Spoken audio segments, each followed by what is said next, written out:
wants a pot of coffee? I just made coffee. You want a cup of coffee? Sure, there you go. Who wants coffee? Anybody else want coffee? Who wants coffee? And now it's time for the man with the caffeine, the new tropics for the brain. It's Coffee with Mike. Hang in, hang tight, grab your cup, and let's get this thing started. Hey everybody, welcome back to Java Chat. We got another, I feel, excellent interview coming up here with a doctor who has turned business coach. And he has like a full business mastery system. This is Dr. Jay Laguardia that's here with us. Thanks for joining us today, Dr. Jay.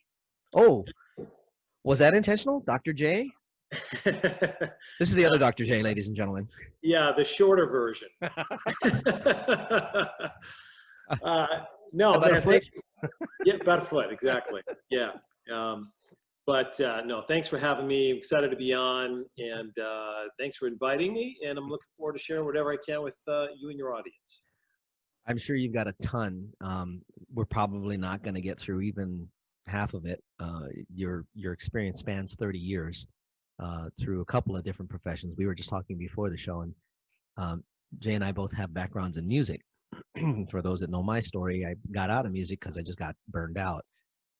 Jay actually made a choice to leave music to go into something different here, and I'm going to let him explain a little bit more of that. Literally, we're both creatives, if you think about it. What was it that caused the move? I mean, where did that come from?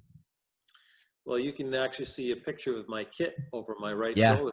Yeah. It wasn't one of the first things I saw. I was like, ooh, come say it.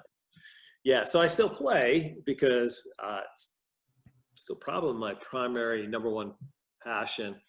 I got into music because my father's been in music.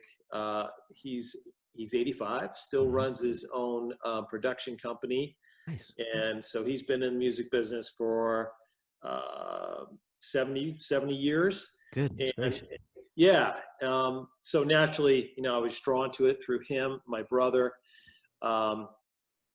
And I saw, though, that the music industry was incredibly difficult on family life. He and my mom tried to marry twice, and both times it failed. Wow, that's a bummer. And yeah, man. So, it's not a unique story, unfortunately, but in a big, even, as a teenager, family was a really high value for me. And I just saw that the music industry was not conducive, to being a good family guy. So it's rough. I get it.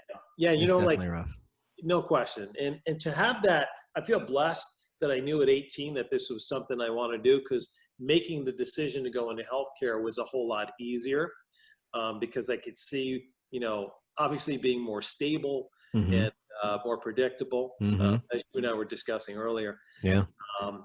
So I was originally in school to be an orthopedic surgeon. I was doing my MCATs, and I got hurt playing ball. I was in college. I got hurt playing ball. And I went to the trainers. Didn't really help a whole lot. My mother suggested to me, she says, why don't you go see my chiropractor? I'd never heard of chiropractic before that.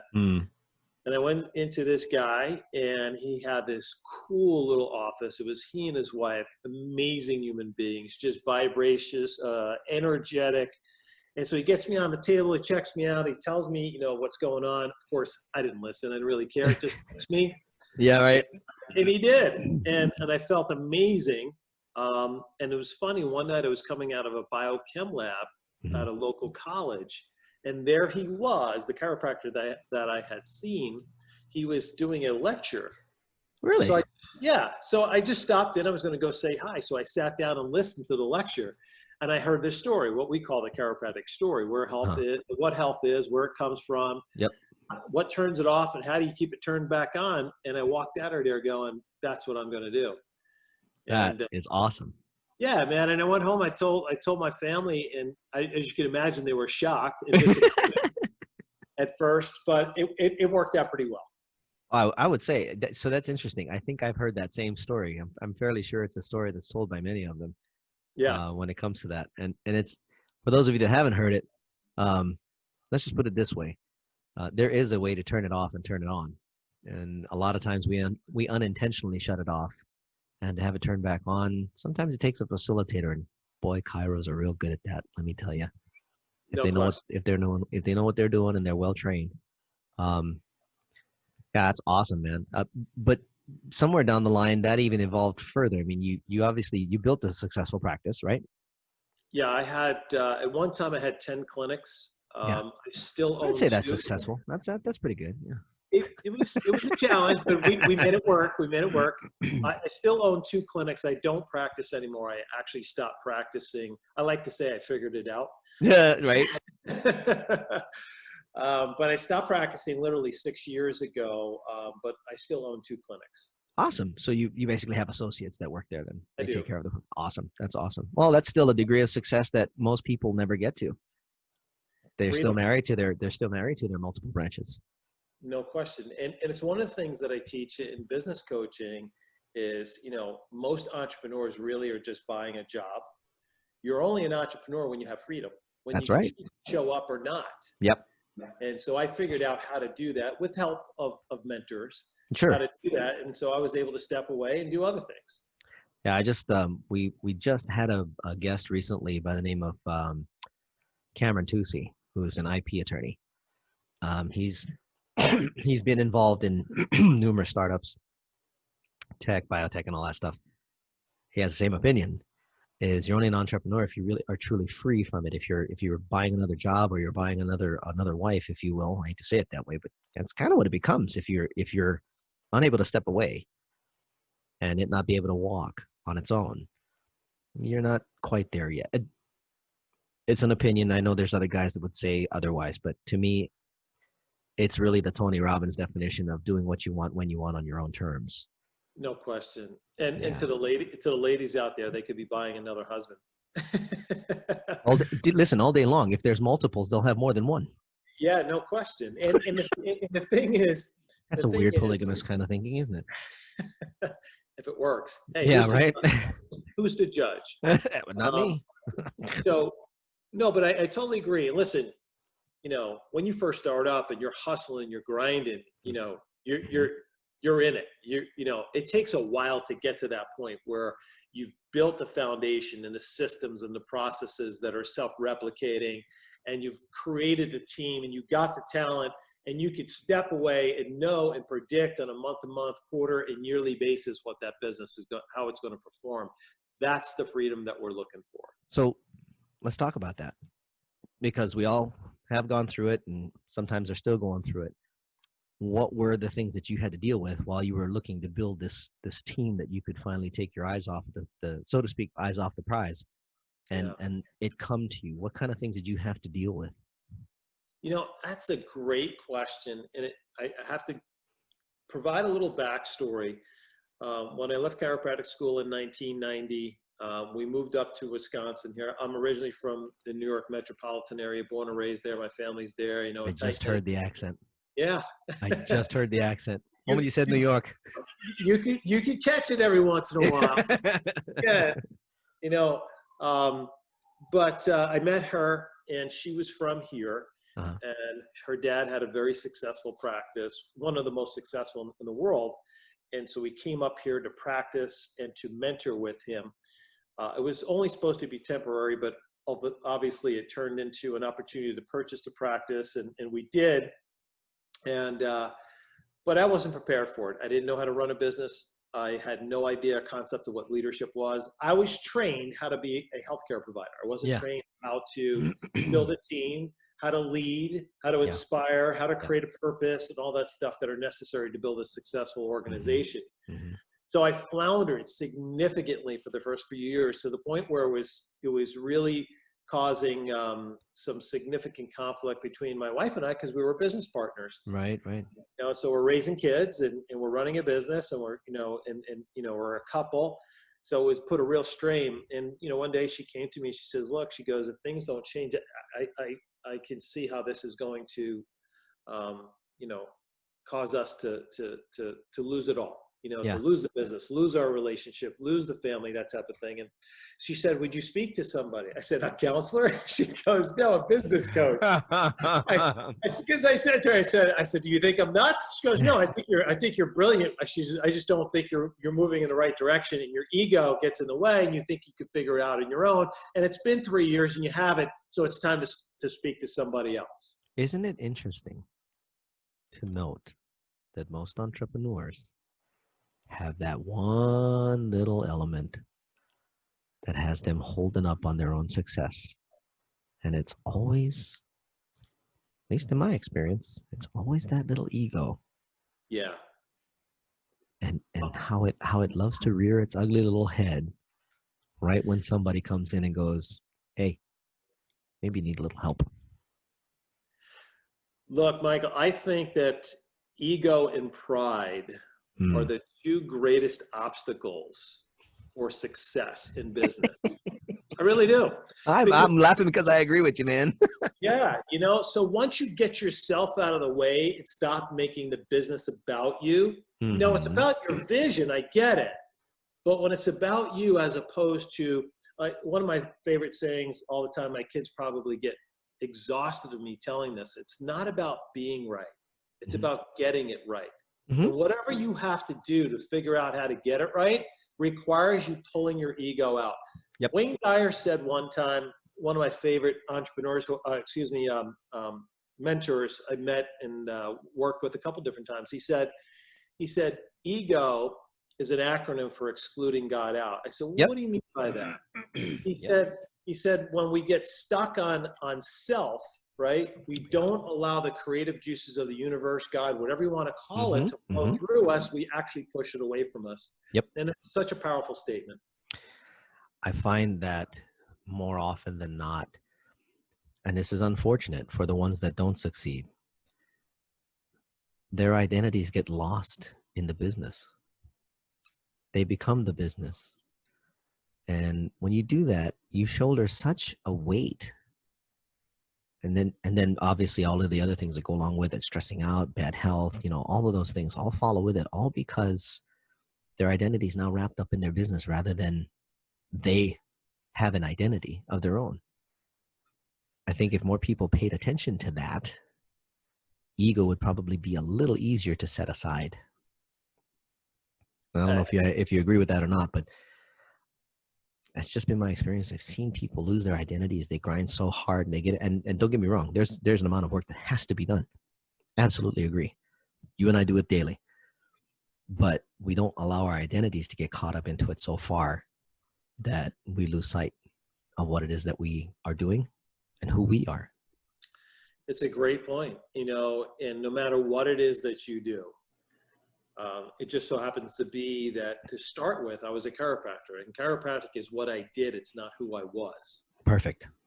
Right? Perfect. And so to expand upon that, Michael, is in particular, when I work with entrepreneurs who've been in business for a while, let's say they're in their mid-career and they're starting to look at, okay, what does the extraction process look like? What's the transition process looks like?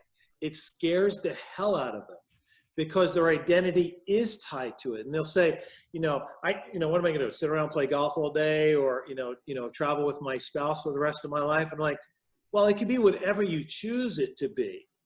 But you do have to begin to disassociate yourself, because it's the number one reason why guys, when they retire, die within often 5 years or less of retirement, because they lose their identity. As you mentioned before, they lose their purpose. So what has to happen, when I left practice at 50, right, I just shifted purposes. It's not like I still don't feel I have value and I'm helping, reach my goals. It's just a shift. So at that point, you have to transition and find a new purpose, and then enjoy the benefits of your labor and what you've invested in the time, money, and energy in your business. So you have the freedom. You want to go travel? Go travel. You want to go play golf? You want to go give up your time? You want to start another business? Whatever it is. Yeah, I that brings a real good point to living a balance, a healthy balance, when you are an entrepreneur. Because like you said, there's some guys like, I can never stop working. Okay, cool. But if you can't finish what you're doing here, you're always going to be working and you're going to be stuck on that one thing. So how would you explain balance? Like being able to live a balanced and joyful life. What would be your suggestion or your advice on that? That is such a powerful question. And it's the reason I started my podcast, which is Power, Passion, Prosperity. So it's about empowering people with the knowledge to maximize their emotional, mental, physical, and spiritual well-being.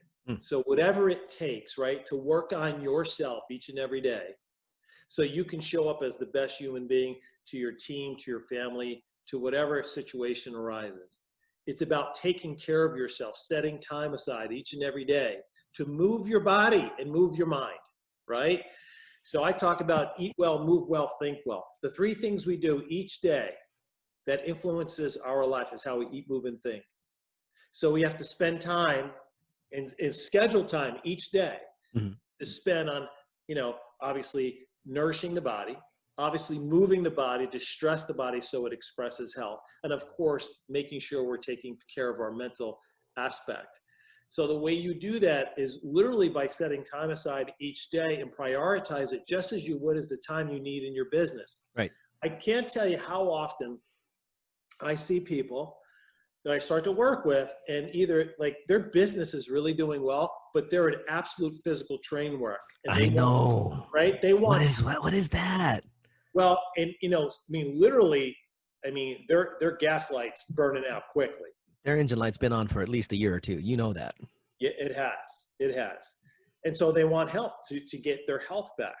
Or someone comes to me and maybe their fitness is okay and their business is doing well, but their family life is an absolute train wreck. So my partner says, and I'm a pretty humble guy, even though I may be a passionate, outgoing guy, but I'm pretty humble. But he says, and he'll tell you, he's worked with a lot of really successful people in his own business before we joined together. And he said to me, he goes, "You're the only guy I know, right, that's got the family, it's got the health, and it has the business success.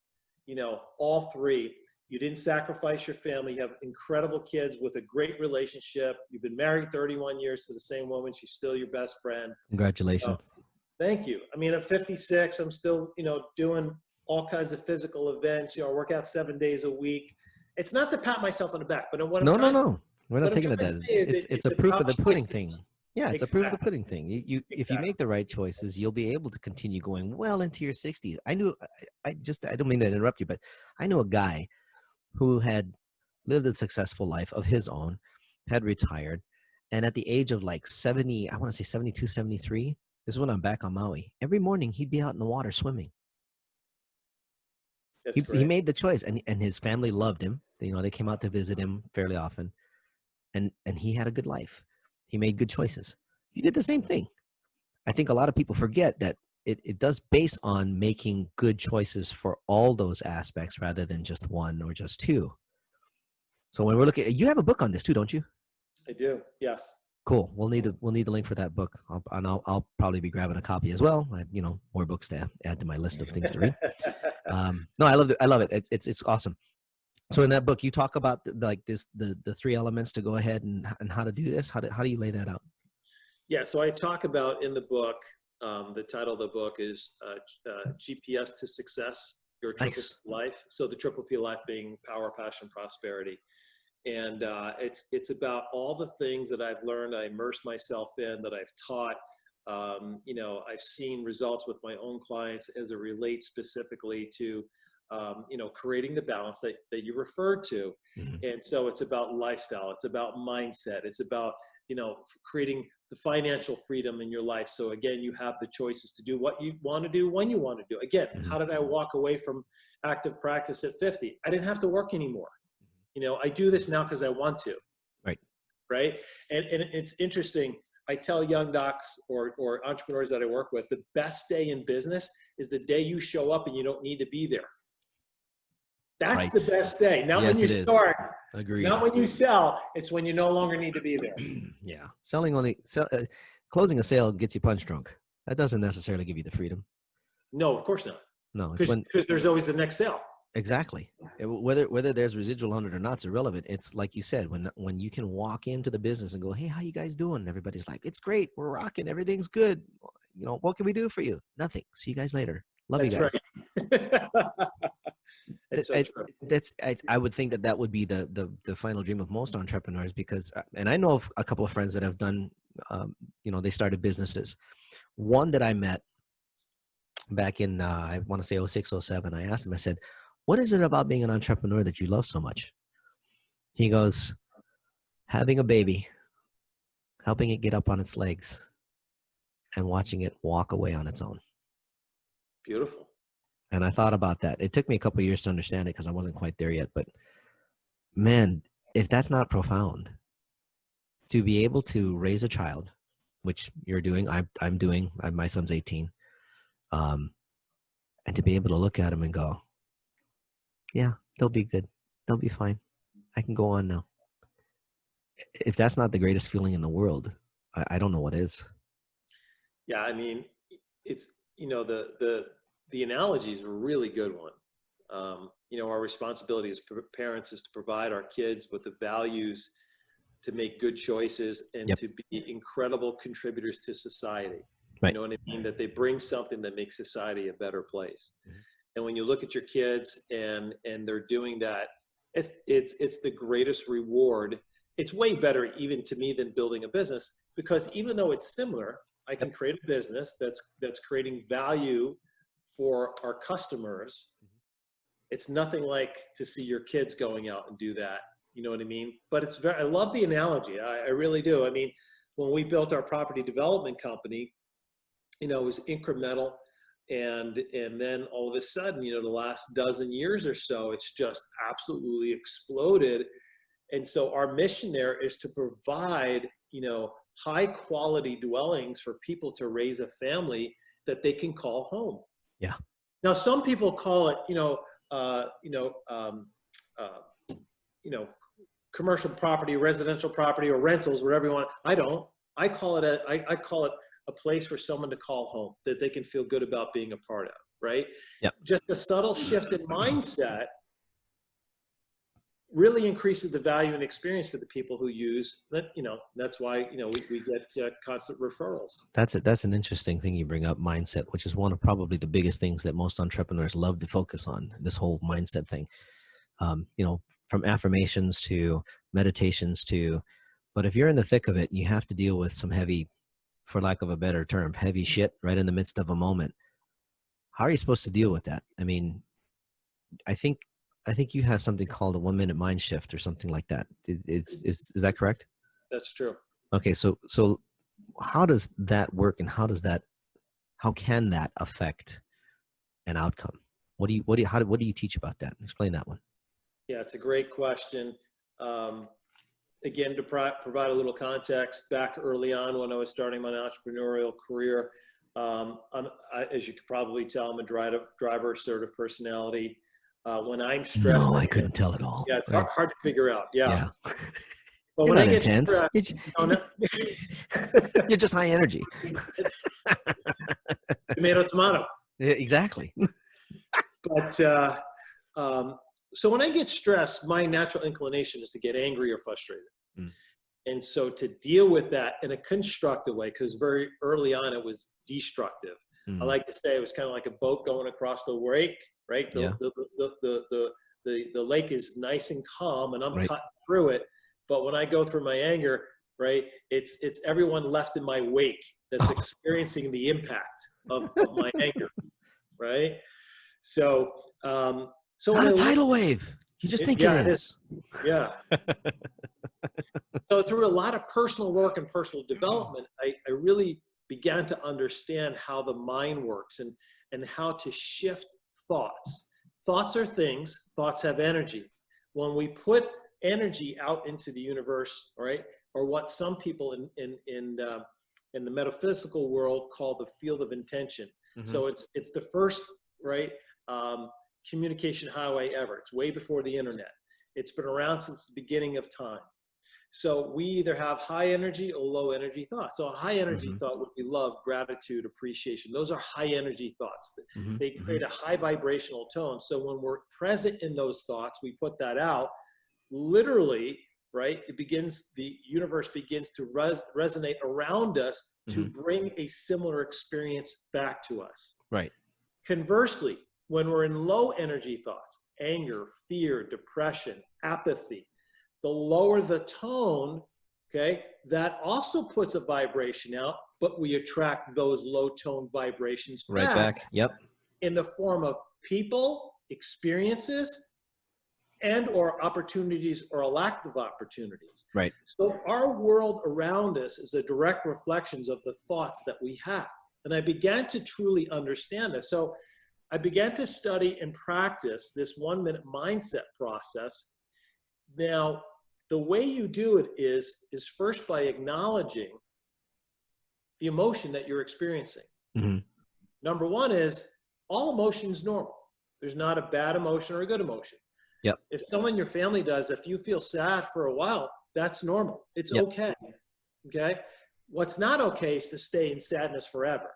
Exactly. That's a choice. Yeah. Okay. If somebody, God forbid, ever does anything, to harm my family, I'm going to be really angry. Sure. But it's not okay to stay there forever. Right. Okay. So that's the dichotomy of it. So now, understanding what the emotion I have, understanding that it's okay that I have that emotion, I have to acknowledge it first. Okay, I'm feeling anxious. Number two is, where am I feeling anxious? So thoughts are language of the brain. Mm-hmm. Feelings are the language of the body. So Yep. feelings are thoughts manifested physically. Yep. So when I'm feeling anxious, how do I feel? Shortness of breath, tightness in my shoulders and neck, maybe a headache or tension, sweaty palms. I'm feeling agitated. Yep. Right? We all know what that feeling is like. Yep. So I acknowledge what it is and where I'm feeling it. Now, number three is, so it's a 4-step process. Number three is, how do I want to feel? In this present moment, how do I choose to feel? Now, you may say, you know what? I choose to feel angry. Okay. So then you ask yourself, how long do I want to be that way? So I'm choosing to be angry for the next half hour, and then I'm going to choose another emotion. Or you can make that shift instantly and go, I choose to feel something different.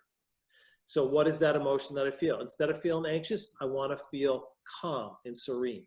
So step number 4 is to recall an experience in your life when you felt nothing but pure calmness, serenity, just peacefulness. Nice. So that would take me back to, let's say, if I was meditating on a beach in Mykonos in the morning, watching the sunrise, right? Probably one of the most serene experiences I've ever had.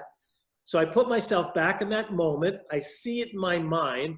And immediately, because I changed my thought, my physical body changes how it's expressing itself. And no longer do I feel the anxiety. It literally takes me longer to explain it than to do it. Yeah. To do it.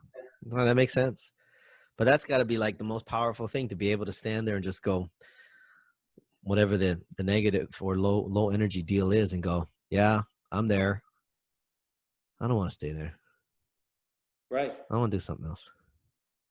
I've learned this too, not in that manner, but I've learned that too, where, like you said, staying there is a choice. So do you choose to stay there, or do you choose to get out of it and move into something better?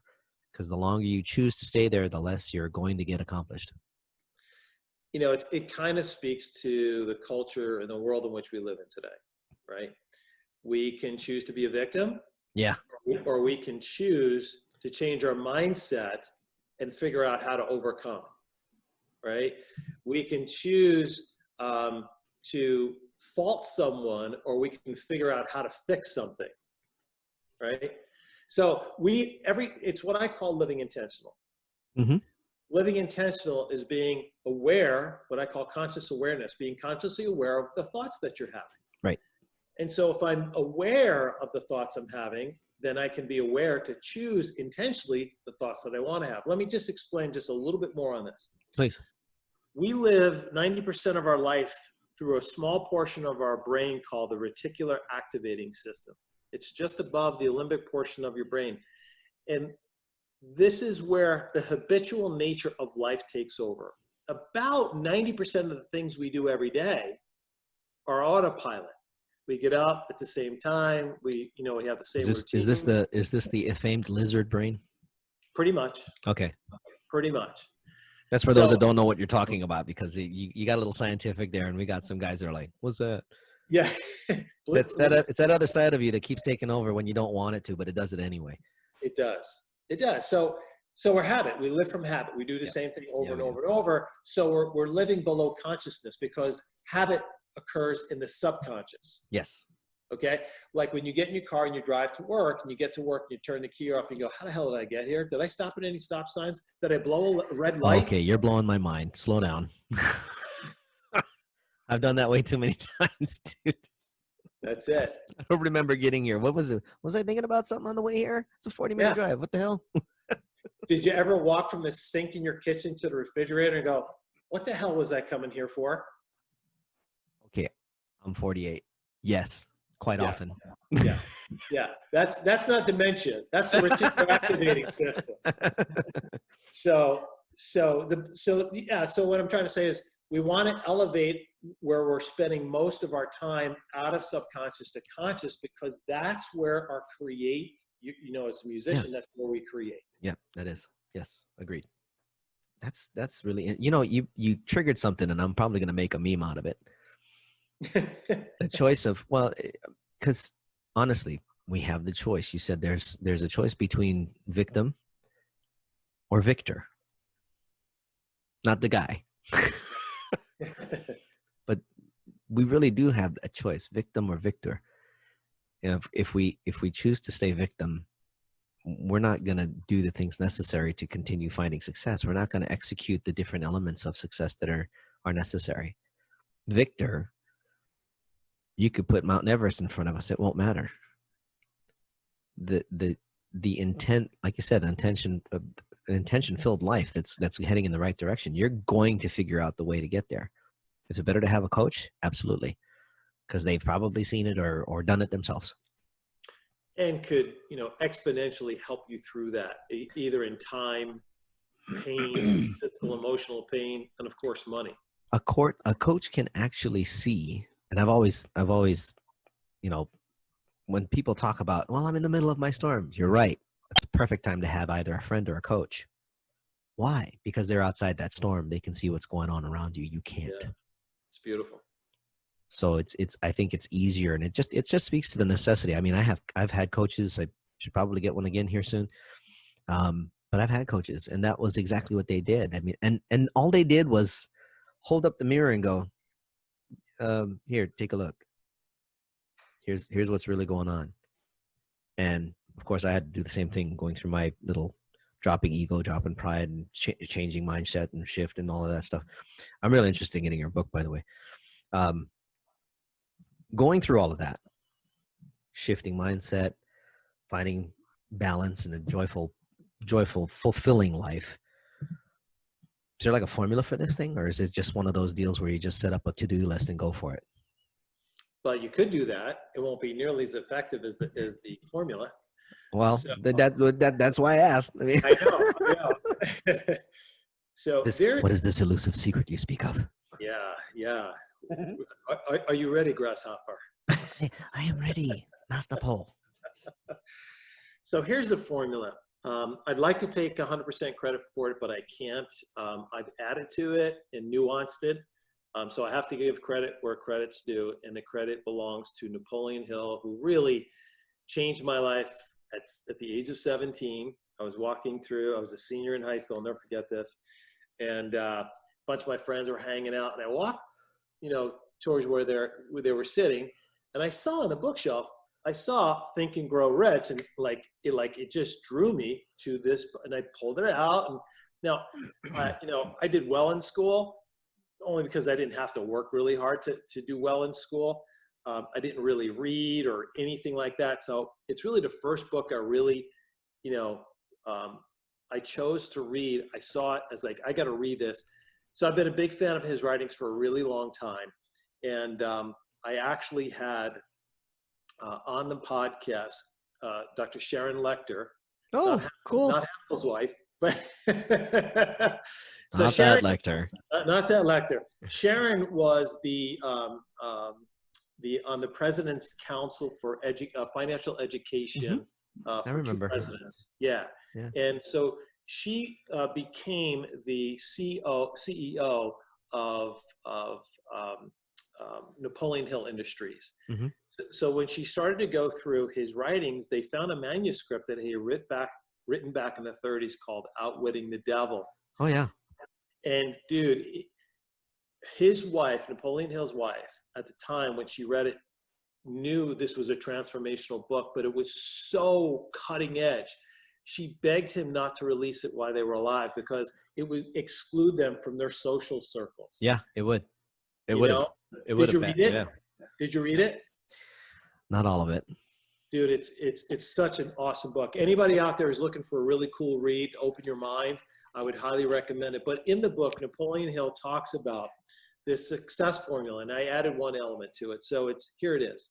It's P plus T times A plus F plus T equals success. So let me explain. So P is passion. Yep. Have you ever met anyone in life who's successful, who's not passionate about who they are and what they do? Not a one. Not a one. Absolutely. T is talent. But what really T means is the work and effort you put in to become a master at your craft. Mm-hmm. Okay. So if you're going to be a chiropractor, be the best damn chiropractor. You're going to be a guitarist, be a great damn guitarist. A CPA, a mom, whatever it is. Just be excellent at what you do. Yeah. So the first A is associations. We are the sum of the 5 people we hang out with. Right. If your life is not where you want it to be, check and see who is in your inner circle, because you're probably going to need to shift some of those folks out. Yeah. Now, sometimes it's us, right? Sucks when it's you. It sucks when it's you. I often say, this usually gets a big laugh when I'm on stage. If you're the smartest person in the room, you need to find a new room. Yep, you need to find a new room. That's actually more of a truth say than a joke. I mean, well, people laugh because like we're in a room with 1,000 people are like, is it you? Is it you? Is it you? So really be protective of the people who you surround yourself with. And here's the litmus of how to choose who to surround yourself with. Only surround yourself with people who build you up in strong and noble support and love you unconditionally and will support you, right? And encourage you, but also be honest with you. Yeah. Okay. Yeah. Now, sometimes someone will say to me, well, what if the toxic person is a parent or a sibling or, someone close to my family? I'm like, been there. I know exactly what you mean. Then what you have to do is put healthy barriers. Yeah. Like, I love my mom. She passed, but my mom grew up in a very negative environment. She was a pretty negative person. And, I loved her to death, but I only could spend so much time with her, and her negativity would actually cause me to start being angry and not be the guy I want to be. Yep. So I would limit the amount of time we'd spend together. And I know for some people out there say, what a jackass that guy is.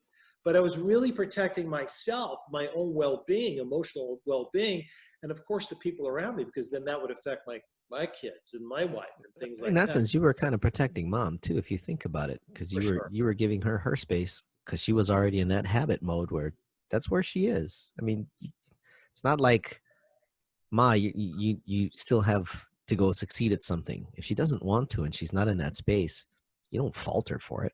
No, it is what it is. You're right. So but that comes back to the victim or victor. Do I stay here and hang out with Ma and just end up acting like her, or do I go do what I need to go do and do better? No question. Someone has to change. Someone has to change the chain of events, or they're repeated. And that's how you create generational experiences. Yeah. By the way. Yeah. Right. Yep. So the second A in the formula, which is the fourth element, is action.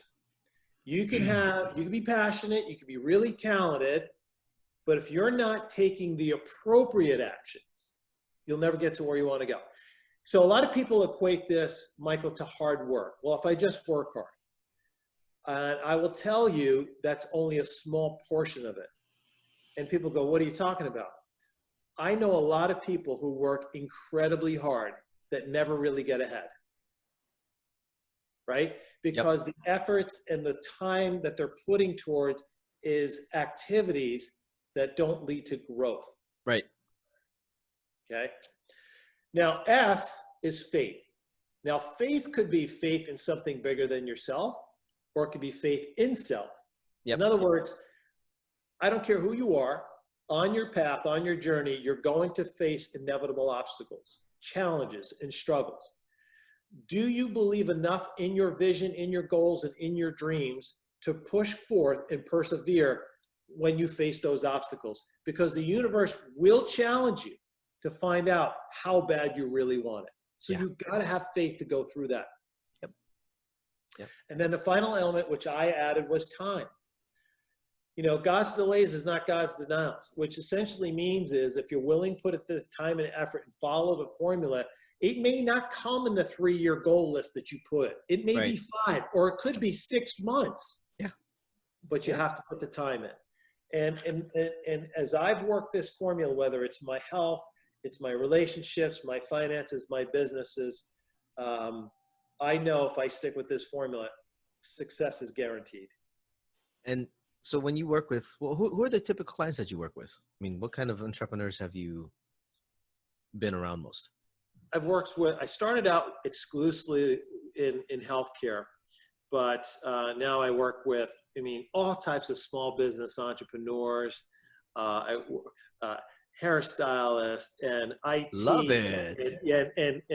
And attorneys and financial people. So basically we're talking small business owners, 50 or less. But I've done events for, Fortune 1000 companies as well too. But my wheelhouse is the small business, because I'm a small business guy. Right? So even though, we may generate 7-8 figures in our business, it's still really a small business. Sure. And when you like work with executives too in corporate, if that becomes a possible, so you do. Okay, cool. I do. Yeah. So whether it's a corporate retreat on leadership or corporate culture, which are two things I'm really passionate about because I saw how it transformed our businesses. Okay. When we're talking about the Triple P life, you said it's you and a partner. Correct. Who's the partner, and how did you guys come together on that whole thing?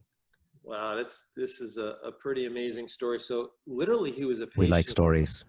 Yeah, I like telling stories, but he was literally a patient of mine who had his own very successful internet business, and he and his wife and family were patients of mine when I was still in practice, and his wife at 34 developed brain cancer. Oh.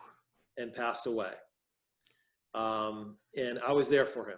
I loved them. I loved their family, and I helped him, whether it was support or financially. And I just think the world of him and, again, his family.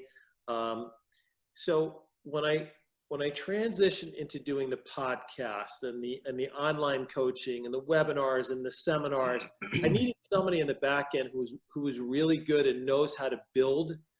And I went to him at that time because, he experienced Great Depression when she passed. Oh, sure. They had 4 kids. Oh, my. With, I think Alex was, 14 months old, and Trey was 2.5 years old. It was so tragic. That's rough. That is rough. So he dealt with Great Depression. His partners, pushed him out of the business. So he was in a bad place. And so I reached out to him, and his name is W.J. Vincent. And I said, man, I can't think of a, better guy to partner with, and, for you to, to build this back end side of this business. And so, yeah, that's how we came together. And you based all of the theories on Triple P life based on experience and what you've learned, or how long did that take to put together? 32 years. You know what I mean? Like it Yeah. really No, is. no, I get it. It's been a journey. It's all the mentors that taught me these lessons, and then I've taken it and morphed it and changed it and taught it to others. So I often say great content should pass through us, not to us. Yeah. You know what I Yeah. mean? That's why I'm here today with you, is to share this information, because there's too much pain in the world today, needless. That's an understatement, bro. Right? It's just, and it's needless. It doesn't have to be that way. And it doesn't mean that myself or the people that I work with every day is wine and roses and chocolates. It's not. But Michael, what it does, right? What a Triple P life, it gives you the tools to overcome, persevere, and to get through it faster. That's invaluable, especially for entrepreneurs. For sure. We happen to be some of the most emotional fools on the planet. Come on, tell me I'm not wrong. No, you're right. I mean, we have, yeah, I'm double blessed with that one because I'm half Hawaiian. You want to talk about a passionate people? Hearts on sleeves is just par for the course. Right. So when you're talking about dealing with that kind of mentality for years, even when I was a musician, small things would set me off, and it was stupid. And it's not that, I shouldn't say it was stupid. It was reactionary. Right. There was no thought behind it. And as I began to understand more about self-development and learning more about business and, you know, starting to put on the thick skin, it was kind of like, I've sat in rooms and been ripped to shreds, and people look at me like, wow, you didn't even react. I'm like, what was I supposed to react to? Them calling me out? Some of what they said was true. I need to fix it. Some of what they said wasn't true. There's nothing I can do about that. They're going to have an opinion. When I fix what I fix, it should be fine. I've had conversations with people that they thought I was going to run. And I've literally, like, I've made mistakes where people got mad at me. And I was the first one to reach out and get, I'm glad you're here. And they look at me, they're like, you're what? I'm like, yeah, I'm glad you're here. I need to talk to you. And I would take my accountability. And it always ended the same on the accountability side. It wasn't easy, but it was an accountability thing. They always said the same thing. You're a much bigger man than I thought you were. I honestly thought you were trying to hide from me. I says, no, I was just waiting for the right time to see you face to face, because I don't believe in picking up a telephone to apologize if it was something that was that much importance. I think if we have the mindset of being accountable, being practical, and being real, it's easier to step away from the thin-skinned emotional victim that most people have subscribed to, especially nowadays. It was interesting that somebody talked about Gen Z, which, if I remember, I'm not going to say your age, but if I remember correctly, you're at the front end of it. I'm in the middle of it. We happen to be one of the generations that didn't have mental health issues. We were the ones told by the coach, if you have a problem with it, run it off. Exactly. What's the matter? You feeling sick? Take a lap. Yeah. We didn't get trophies for coming in last. We didn't get trophy. Yeah, exactly. It was first place or nothing. Yeah. And if you you learn didn't how like to. it, You learn how to deal with defeat. Yeah, but I think that brings that taught accountability. Yeah. You know, the ability to be able to say, okay, I didn't do it that time. What didn't I do? What we didn't have as youth was, how do we assess what we didn't do? My philosophy nowadays is, okay, so it failed. Go back and look at what happened that was right. Where it stopped going right, start rebuilding from there. There's no sense in reinventing the whole wheel if half the wheel did work and the other half didn't. Go find out what worked. If none of it worked, okay, scrap it, start over. But go back to where it was working. Go back and start again from that spot and keep building towards the end. Yeah, I believe there really isn't failure until you accept defeat. Right. And quit and you've been defeated. Yeah. And you know, I have 3 kids that are millennials, and I think millennials get a really bad rap. In fact, when I go in to speak corporate, you know, they still carry that. I don't know why corporations still do it. It's not the millennials. No, it's not. And by the way, right? They got saddled with a bad rap, and it ain't their fault. And it's the parents who raised them. Thank you. Okay. So, you know, I don't want them to feel bad. I don't want them to be sad. I'm like, it's a part of life. it is. And so I think it's, foolish to blanket anybody with any kind of statement like that. I think it's, but, when it comes down to it, really, we have to take responsibility for our life. I did a show a couple of weeks ago that there's two elements right now that we are at in really short supply in this country. One is mental toughness. Number two is emotional IQ. Mental toughness, because we're never taught how to deal with defeat, or, everyone wants to make it, to fix something, rather than, deal with the pain, deal with the consequences, figure out. We do our children such a disservice by trying to fix everything for them, because we're not giving them the skill sets. When life really gets hard, how are they going to deal with it? So what's the byproduct of that, right? You get an explosion of people on antidepressants and anti-anxiety because they can't deal with defeat or loss, because they've never had to deal with it. And then the second part of that is and they're actually conditioned. They're conditioned to believe that that's the solution, which really bothers me. That's true. It's literally, oh, we'll give you something of this. This will help with your depression. It's like, no. Yeah. Not a solution. Not a solution at all. You're introducing something that's not natural to your body when your body can produce it itself if you go through the right processes of grieving, of dealing with depression, of finding better ways, mental mind shift, what have you. In my mind, there are plenty of ways and tools. The question is, how willing is someone to go ahead and use those tools versus going and grabbing the prescription?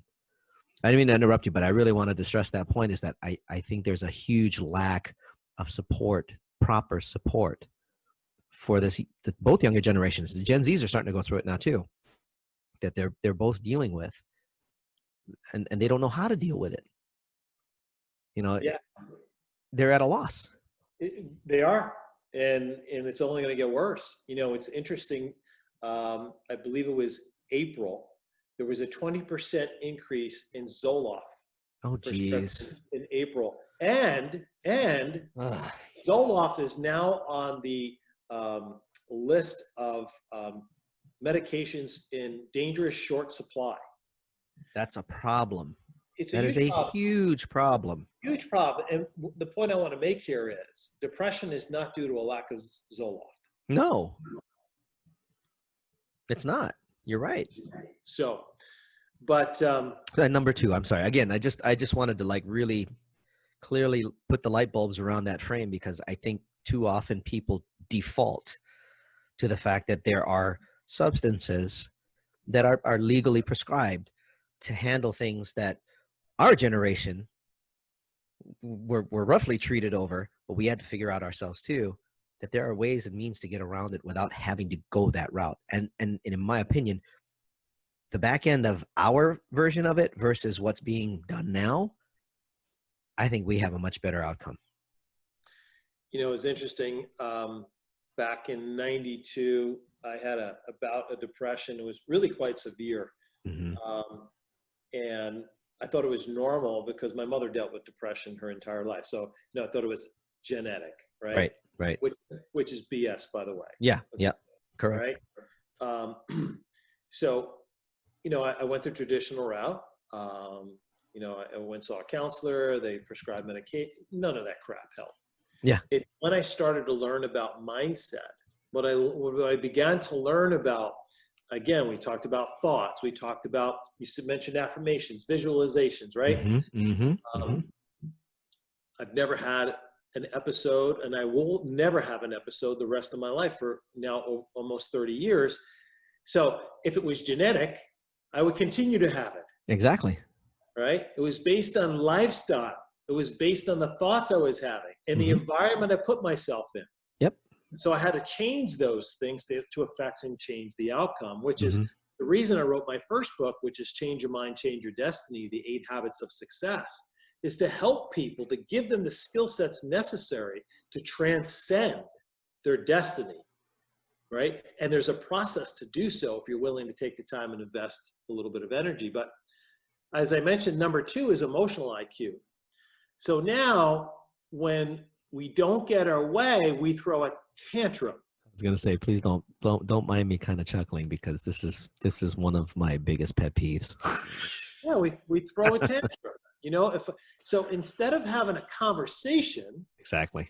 and try to influence somebody based on reason and logic and you know um, appealing to their heart and their emotion, we throw a tantrum.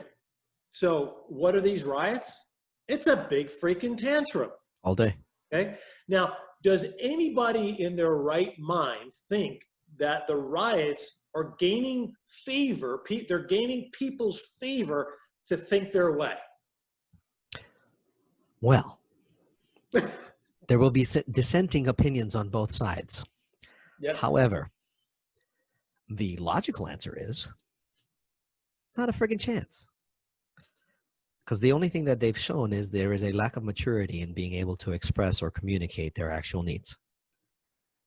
And if somebody would stop for a moment and say, here's the real issue we would like to discuss, and people that are responsible for bringing those issues before whoever makes the decisions on laws, regulations, and things of that nature, if they were able to communicate better. Nobody does that, though. I shouldn't say that. Certain people don't do that, and the rioters are certainly not helping. And please, let me make a delineation here. Yeah. Peaceful protesters are not rioters. Rioters have mixed in with the protesters, and unfortunately, the peaceful protesters, which are peaceful, are getting a bad rap. There is a difference. If you're standing there voicing your opinion, being cool, not being a problem, not causing issues, not destroying anything, you're protesting. You have all the right in the world to do that. And mind you, I don't talk politics on here. This is just me delineating a definition. The moment you start causing problems and you start causing violence and you start causing health issues or start destroying property and things, you are now a rioter. You are no longer a peaceful protester. So are the rioters throwing a tantrum? Hell yeah, they are. Are the peaceful protesters trying to get their point across? Yes, but they're getting muddled by the rioters. No question. No question. And it's a shame. It is. It's a stupid shame, if you ask me. Because they had agreement from right, left, and middle. Yeah. Everybody agreed. What happened was wrong, and we need to change. Mm-hmm. But the conversation went away from change. How do we change it and make it better? To what the hell's going on? And when is this tantrum going to stop? Mm-hmm. So, and I agree with you. Didn't want to get into politics, but I needed to make, No, you make a good point, and it's not really a political statement that we're making. We're specifically defining what it is we believe one is and the other is, and Right. and how each one tries to get their message across. One does it the right way, the other one doesn't. Right. And the one that doesn't has a mindset of, if we throw enough of a tantrum and cause enough problems, that things will change.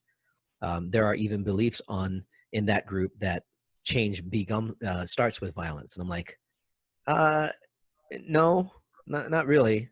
Change actually starts by having a conversation and figuring out where you agree and disagree, and then working your way through to an actual solution. If there's no agreement, there's a stalemate. If you choose to create violence from that point, that's what starts world wars. Yeah, Michael, as I mentioned before, the energy you put out in the universe, you get back. So if you put love out, you get love back. If you put violence out, you're only going to get violence back. And that's to the point that you were speaking before, is you can't solve a problem, right, with the same level of thinking that created it. Yeah, it doesn't help. Humanly impossible. It's never resolved anything. In fact, it's only escalated in the wrong direction. And to this day, for a lot of those issues, there were never any changes. Correct. Think about it. Correct. So it's like, you mentioned there's a couple of things missing today. One of the things that I noticed that's missing heavily is empathy. There seems to be a serious lack of it. When somebody sits there and says, toughen up, suck it up, buttercup, and all that kind of stuff. There is still empathy needed. There's still compassion needed for certain people. They're experiencing something that they feel is real. Being able to stand there and supporting them to a better choice, supporting, that's what coaches are for, supporting them to a better choice, helping them to realize where they really are. When somebody's in bad despair, there is no earth, there is no world. It's a dark room and they're the only ones in it. It takes a friend or a coach to come along and go, hey, listen, this is just a black sheet. Look, let me pull this back for a second. That's the empathy that they need. A friend can do that. I can tell you right now, and I've shared this once on another podcast.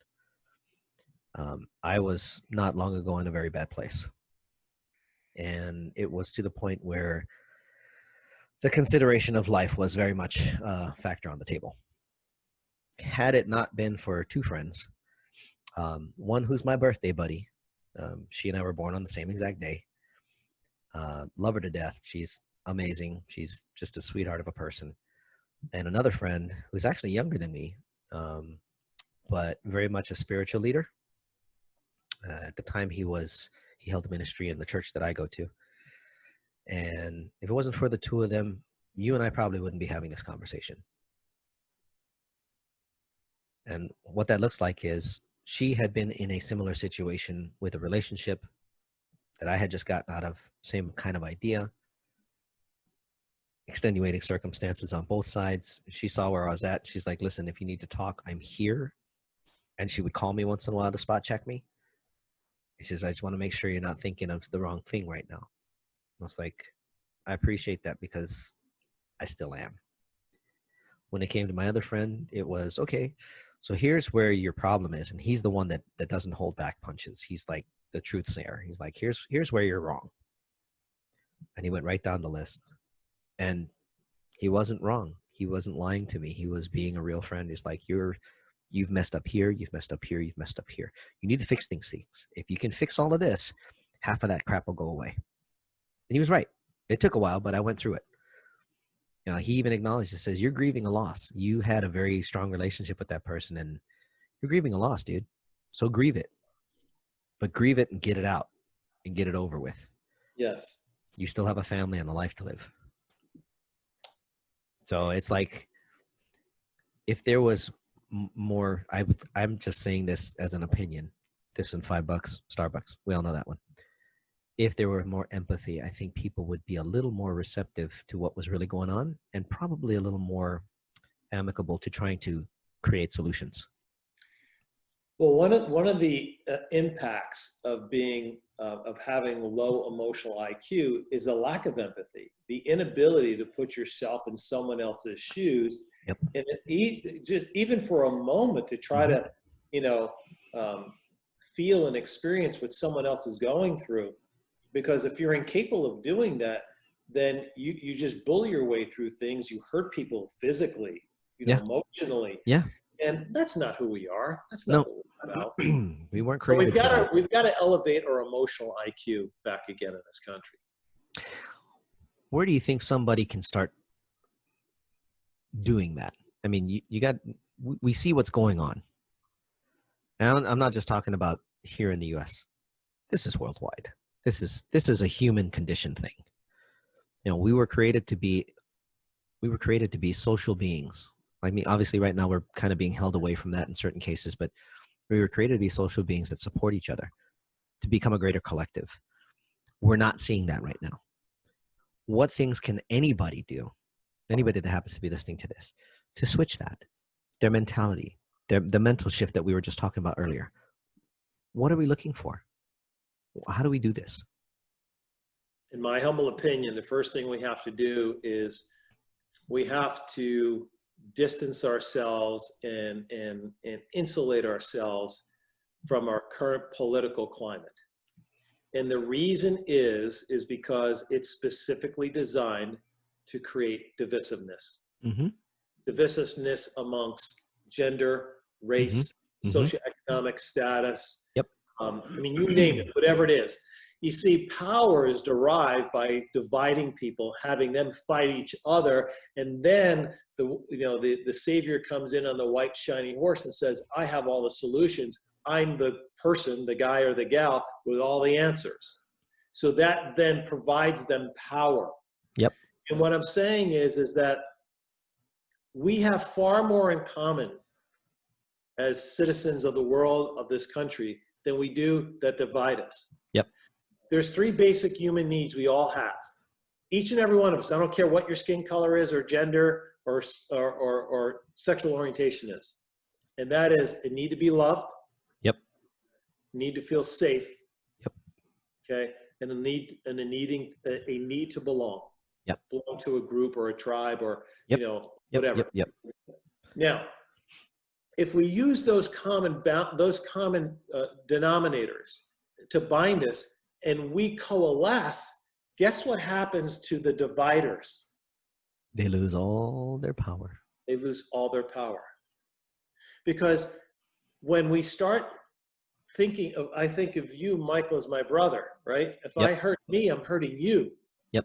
If I do that with a gal down the street or the guy, across the state, then we're looking out for what's best for each other.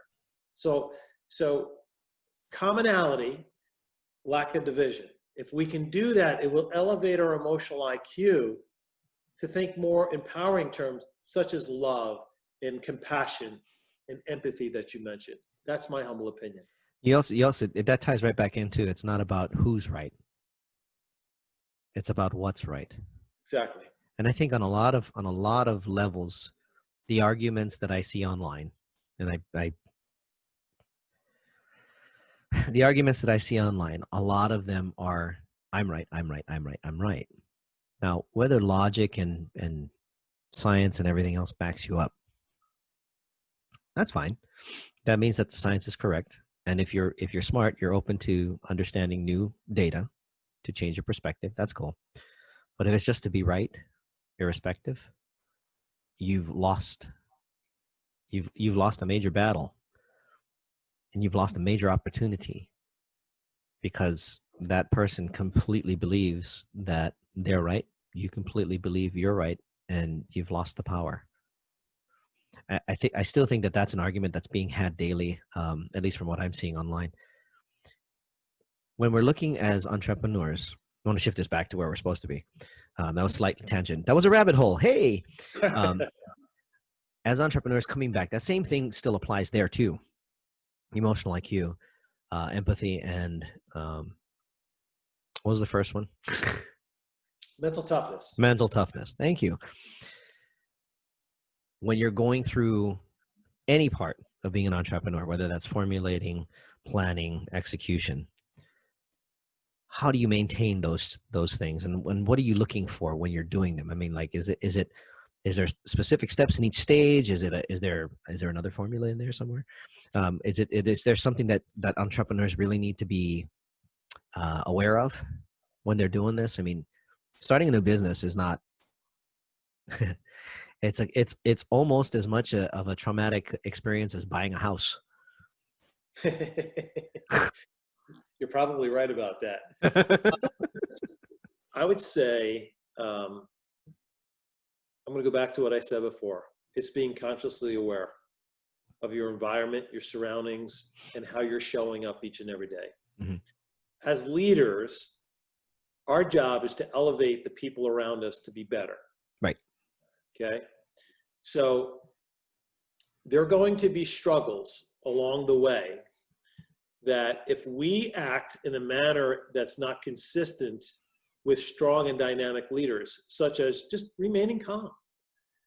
Again, one of my core values is there are no problems, there's only solutions. Mm-hmm. Now that may sound like a trite comment, but I'm wired in a way as I don't look at the problem. I'm only looking for the solution. And every problem in the universe has already been solved. At least once or twice. At least once or twice. So I just need to figure it out. So why get all freaked out about it? It's already been solved. I'll figure it out. I'll find somebody who can help me figure it out. So having that, so that's a mental toughness, mm-hmm. right?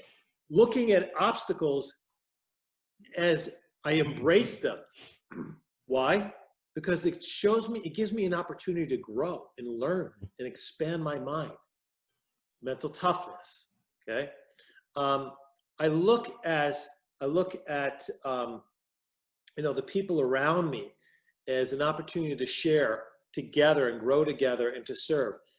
So it's about staying conscious in your environment. How do I show up each every day, and what's my outcome? And when stuff hits the fan, it's just remain calm. You'll figure it out. I mean, Michael, when it really comes to it, there's very few things in life we really need to get all that wigged out about. Yeah, true. I mean, really. And that's coming from a guy who got wigged out about a lot of stuff.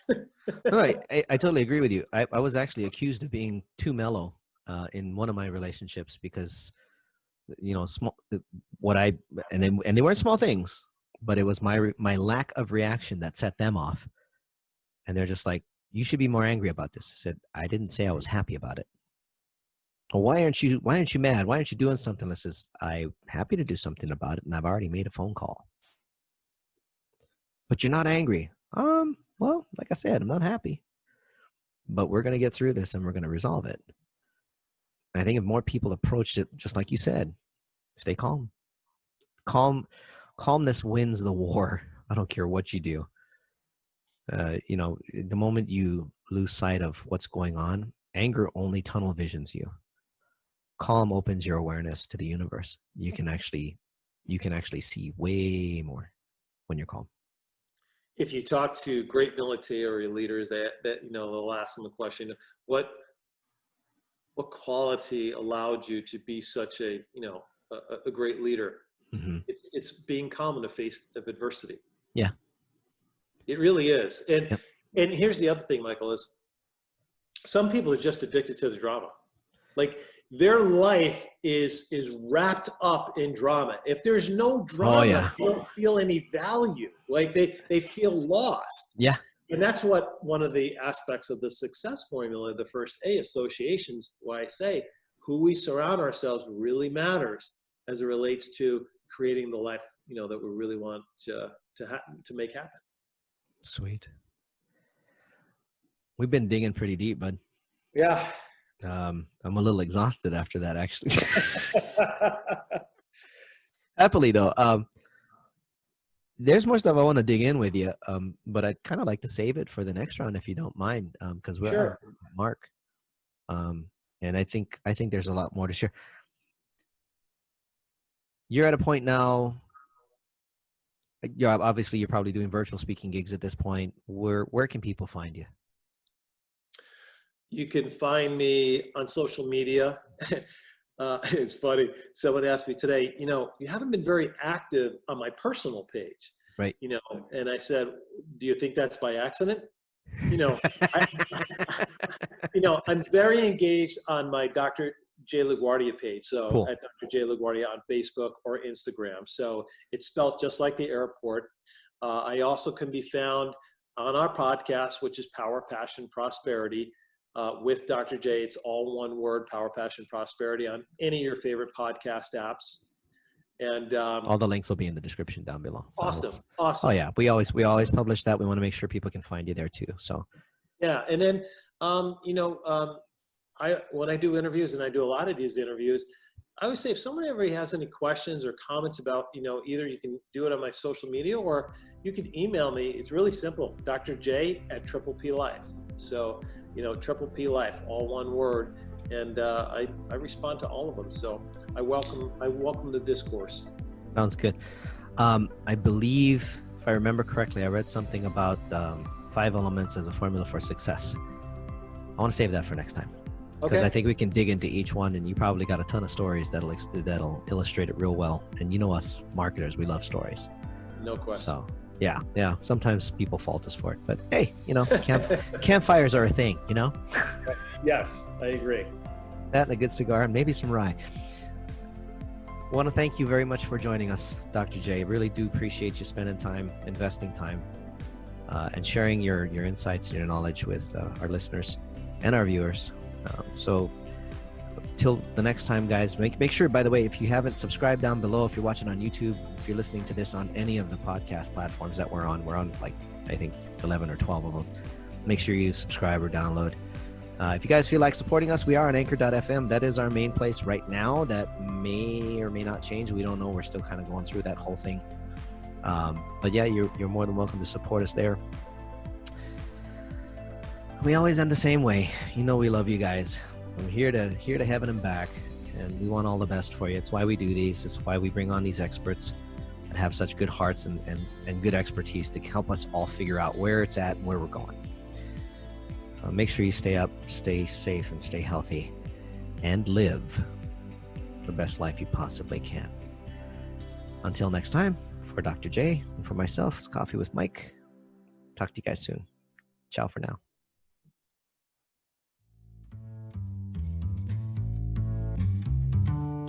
For more information on Java Chat, visit www.javachatpodcast.com. You've been listening to Coffee with Mike on Java Chat. Tune in weekly to this podcast for the next episode.